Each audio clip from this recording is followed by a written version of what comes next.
5, 4, 3, 2, 1, 0.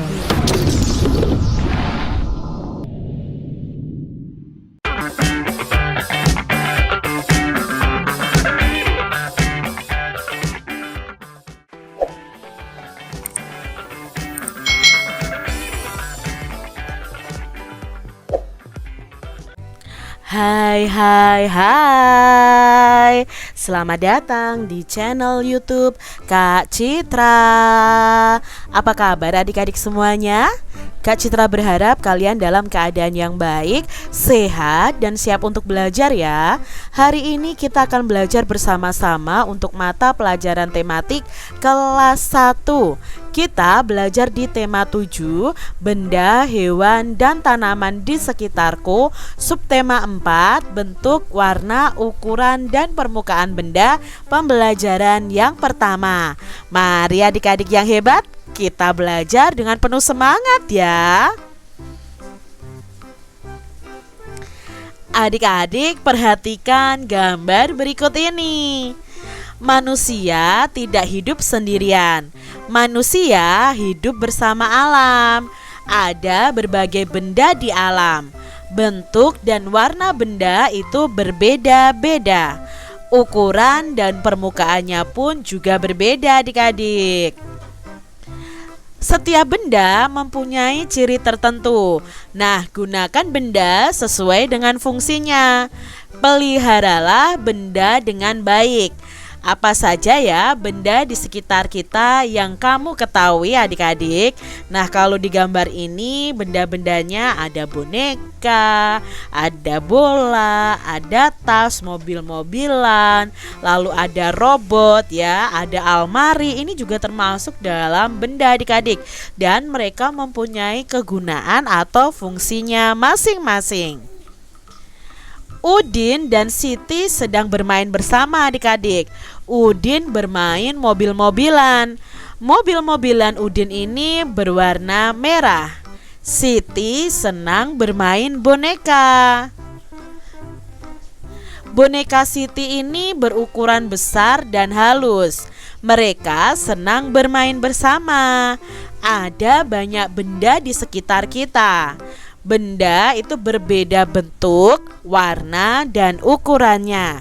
Adik-adik, benda-benda di sekitar kita itu berbeda bentuknya. Ada yang besar, ada yang kecil ya. Itu ukurannya berbeda, warnanya pun juga berbeda. Ada yang bentuknya lingkaran, ada yang bentuknya persegi, ada yang bentuknya bola, dan lain sebagainya. Adik-adik coba amati gambar berikut ini. Kalian tahu tidak ini gambar apa saja?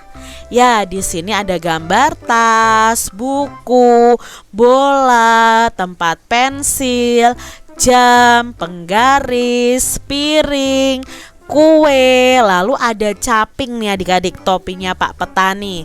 Nah adik-adik, mari adik-adik kita amati gambar tadi, lalu kita kelompokkan nih berdasarkan persamaan yang dimiliki. Nah kalau di buku kalian bisa gunting ya kertasnya, lalu kalian tempelkan pada tabel. Contohnya nih adik-adik ya, kita akan kelompokkan menjadi satu berdasarkan warnanya. Nah, warna yang sama dari gambar-gambar tadi adalah warna kuning dari piring, tempat pensil, dan topi caping atau topi petani ya adik-adik. Lalu yang berwarna merah ada bola, buku, dan penggaris. Lalu tadi juga ada yang berwarna hijau, yaitu jam, tas, dan kue.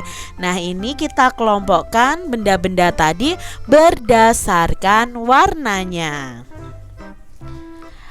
Adik-adik diskusikan nih bersama teman kalian. apa ya yang terjadi jika semua benda itu berwarna sama adik-adik? Misalnya semua benda itu warnanya merah semua atau kuning semua. Nah tentunya apa adik-adik? Tidak akan beragam dan tidak akan bagus ya adik-adik ya, kalau semua benda di sekitar kita itu warnanya sama. Misalnya TV warnanya hitam, pintu warnanya hitam, dinding warnanya hitam, piringnya hitam. Nah itu kan tidak bagus adik-adik ya, tidak beragam warnanya. Nah sekarang apa yang terjadi jika semua benda itu berukuran besar?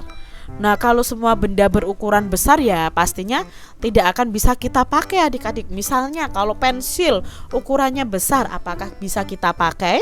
Tidak akan bisa kita pakai. Apakah bisa dimasukkan ke dalam tas?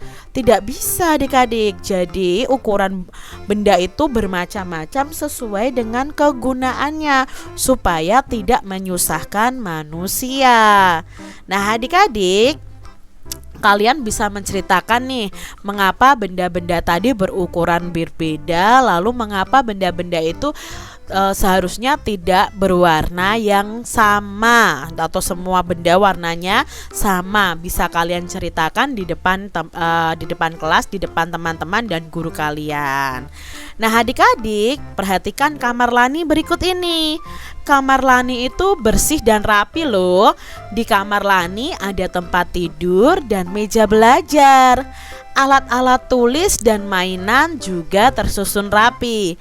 Bagaimana nih dengan kamar adik-adik semuanya? Apakah bersih dan rapi atau malah berantakan adik-adik? Coba ya kalian rapikan tempat tidur kalian dan rapikan kamar kalian.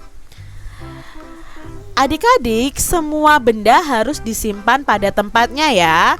Benda-benda itu disusun berdasarkan kegunaannya. Misalnya mainan ya ditempatkan di box mainan. Buku ya ditata di meja dengan baik. Bantal dan guling ya ditaruh di atas tempat tidur. Lani senang berada di kamar yang rapi dan bersih. Adik-adik, coba nih kalian bertanya kepada teman-teman kalian tentang kegiatan merapikan kamar. Apakah teman-teman kalian itu sudah dapat merapikannya sendiri adik-adik? Coba ya tanyakan. Kalau sudah kalian tanyakan, kalian buat tabel nih seperti ini. Nama teman kalian, lalu membersihkan kamar atau tempat tidurnya itu sendiri atau dibantu oleh ibunya. Contohnya nih, misalnya Beni. Oh, Beni ditanya, apakah kamu sudah bisa merapikan tempat tidurmu sendiri?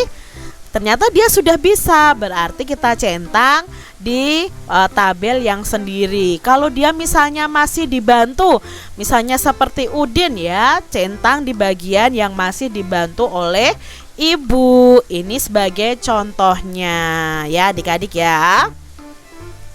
Nah adik-adik, agar kita dapat merapikan benda-benda di rumah, mari kalian berlatih membersihkan kelas juga. Kalian bisa lakukan bersama dengan teman-teman kalian. Rapikan benda-benda yang ada di kelas kalian. Benda yang disusun rapi akan tampak indah jika dipandang. Lalu apa nama benda yang kamu sukai adik-adik? Nah nama benda yang kamu sukai pasti berbeda-beda ya antara satu anak dengan anak yang lainnya. Nah dapatkah adik-adik membuat benda tersebut? Nah mungkin benda-benda yang kalian sukai ada yang bisa dibuat oleh kalian sendiri, atau mungkin ada yang tidak bisa dibuat oleh kalian sendiri. Nah adik-adik, mari kita mencoba membuat benda kesukaan menggunakan tanah liat. Nah ini adalah contoh-contoh barang yang menggunakan tanah liat adik-adik ya. Ada kendi, lalu ada celengan dari tanah liat ya, dan berbagai macam. Nah adik-adik, mari adik-adik mencoba membuat benda kesukaan menggunakan tanah liat. Nanti kalian minta bantuan kepada orang tua ya. Ikutilah langkah-langkah berikut ini. Yang pertama, Siapkan tanah liatnya terlebih dahulu. Lalu buatlah benda yang kamu sukai menggunakan tanah liat. Setelah selesai, jemurlah hasil karyamu sampai kering. Kalian harus meminta bantuan orang tua kalian ketika membuat kerajinan dari tanah liat ini ya. Demikian tadi adik-adik pembahasan kita di tema 7, subtema 4 pembelajaran yang pertama. Semoga video pembelajaran ini bermanfaat untuk adik-adik semuanya. Dan sampai jumpa lagi di video pembelajaran Kak Citra selanjutnya. Tuhan memberkati. Jangan lupa tekan tombol subscribe, lalu tekan loncengnya, tekan juga tombol like, lalu share ke media sosial kalian. Jangan lupa untuk ikuti media sosial Kak Citra. Terima kasih.